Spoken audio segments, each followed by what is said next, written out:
regular or smart electronics, there's not a big difference between them, except the fact that smart electronics are able to be connected to the internet.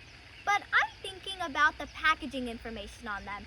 You can pretty much, find the same exact things, like how much energy is it going to use, how long is it going to last, the manufacturing date, and so on and so forth.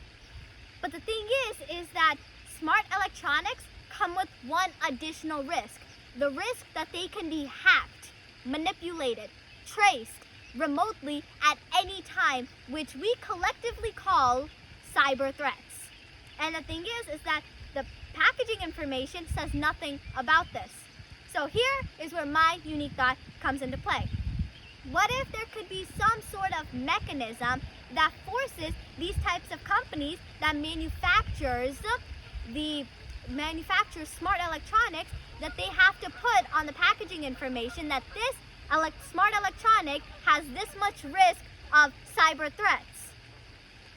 Because if you think about it, you as a customer, wouldn't you like to know that how much cyber threat you're buying along with your electronic device? And it could also potentially help out the company a bit more, because the more protected it is from the risks of cyber threats, the more money they charge for it. What do you think about this unique thought? And if you haven't guessed it already, welcome to the Perspective Building Workshop, specialized for you, so you can get your unique thought by just monitoring your day-to-day surroundings. And if I could get my unique thought by just thinking about cyber threats and smart electronics, then you can too. So make sure to keep your eyes and your mind wide open. As always, thank you so much for watching. See you guys next time. Bye!